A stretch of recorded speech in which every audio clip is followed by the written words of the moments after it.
देश में टेक्नोलॉजी के मोर्चे पर जिस एक चीज का सबसे बेसब्री से इंतजार हो रहा है तो वो 5G है। सरकार ने स्पेक्ट्रम की नीलामी कर दी है और कंपनियों को इसका आवंटन भी हो चुका है। सरकार ने टेलीकॉम ऑपरेटर से कहा भी है कि वे जल्द से जल्द इसे देश में लॉन्च करें।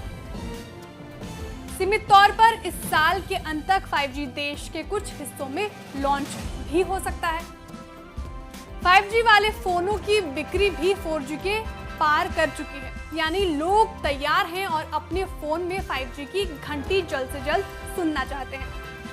लोगों को इंतजार इस बात का भी है कि कब 5G आए और कब उन्हें 4G में होने वाली बफरिंग से निजात मिले। खैर, 5G के आने से पहले ही सबसे ज्यादा कयास इस बात पर लगाए जा रहे हैं कि सर्विस तो आ ही जाएगी कल या आज, लेकिन इसका दाम कितना होगा गुरु? जितने मुंह उतनी बातें। देश के तीनों telecom operators Bharti Airtel, Vodafone Idea और जियो ने इस मसले पर चुप्पी साध रखी। हाँ, एक चीज जो तय है वो है कि 5G का दाम 4G से ज्यादा ही रहेगा। इस मसले पर कोई दोहराई नहीं। इसमें एक फैक्टर ये भी है कि पिछले 1-1.5 साल से देश में मोबाइल टैरिफ बढ़ने का दौर चल रहा है।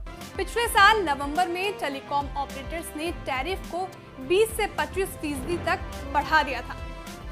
अंदाज ये भी है कि इस साल दिवाली के आसपास कंपनियां फिर से टैरिफ बढ़ोतरी का चक्का घुमाएगी और आपके मोबाइल में ऊंचे टैरिफ की घंटी बार बार बजती रहेगी। अब आम आदमी इस महंगाई को कैसे झेले, इस बहस में फिलहाल नहीं पड़ते हैं और ये जानने की कोशिश करते हैं कि आखिर भारत में मोटे तौर पर 5G का दाम क्या रह सकता है। हमने इस मसले पर थोड़ी रिसर्च की है, तो चलिए इसे समझने की कोशिश करते हैं। शुरुआत करते हैं उन मुल्कों से जहां पर पहले से 5G सर्विसेज चल रही है। तो अमेरिका, साउथ कोरिया और यूरोप के देशों में 5G सर्विसेज लोगों को मिल रही है। दुनिया में सबसे पहले दिसंबर 2018 में दक्षिण कोरिया ने कारोबारी ग्राहकों के लिए 5G सर्विसेज शुरू की थी। अगले साल यानी अप्रैल 2019 में आम लोगों के लिए इसे लॉन्च कर दिया गया। मई 2019 में स्विट्जरलैंड, यूएस और यूके में 5G सेवाएं लॉन्च कर दी गई। इन मार्केट्स में भी धीरे धीरे 5G के दाम नीचे आ रहे हैं, लेकिन ये अभी भी काफी ऊंचे स्तरों पर है।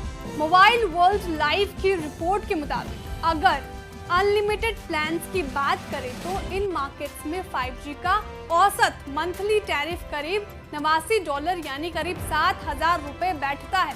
इसके मुकाबले 4G का टैरिफ $68 यानी $5,400 चल रहा है। यानी 5G और 4G के बीच टैरिफ का अंतर करीब $21 यानी $1,700 का है।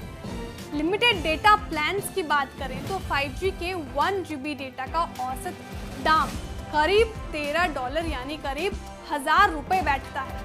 गौर करने वाली बात ये भी है कि इन देशों में 4G का दाम करीब $17 यानी ₹1,360 है।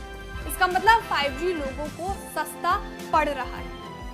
इसकी एक वजह ये भी है कि तेज स्पीड के चलते लोग ज्यादा डेटा इस्तेमाल कर रहे हैं। अब अगली बात पर आते हैं। cable.co.uk के हालिया आंकड़े बताते हैं कि दुनिया में सबसे सस्ते मोबाइल डेटा के मामले में भारत 5वें नंबर पर है।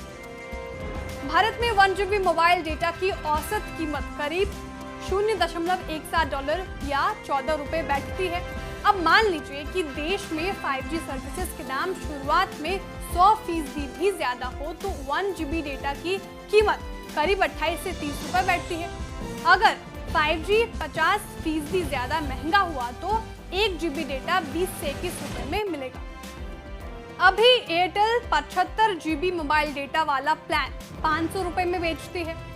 अब अगर 75 GB 5G डेटा वाले पैक की बात करें तो पहले वाले अनुमान के मुताबिक ये करीब 2,250 रुपए का मिलेगा।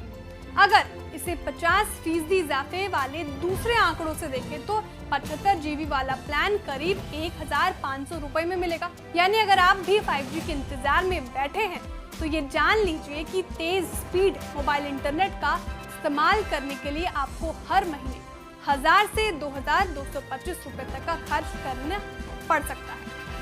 यहाँ ये बात भी जाननी जरूरी है कि भारत जिस तरह का प्राइस सेंसिटिव मार्केट है, उसमें ऊंची कीमतें लोगों को तब तक 5G से दूर रख सकती है जब तक कि इसके दाम नीचे ना आ जाए। ये बात देखने वाली होगी कि ARPU यानी एवरेज रेवेन्यू पर यूजर को बढ़ाकर 300 रुपए पर पहुंचाने की कवायद में लगे टेलीकॉम ऑपरेटर ऐसा कर भी पाएगी या नहीं। आपको हमारा वीडियो कैसा लगा कमेंट करके जरूर बताएं। वीडियो को लाइक और शेयर करना ना भूलें।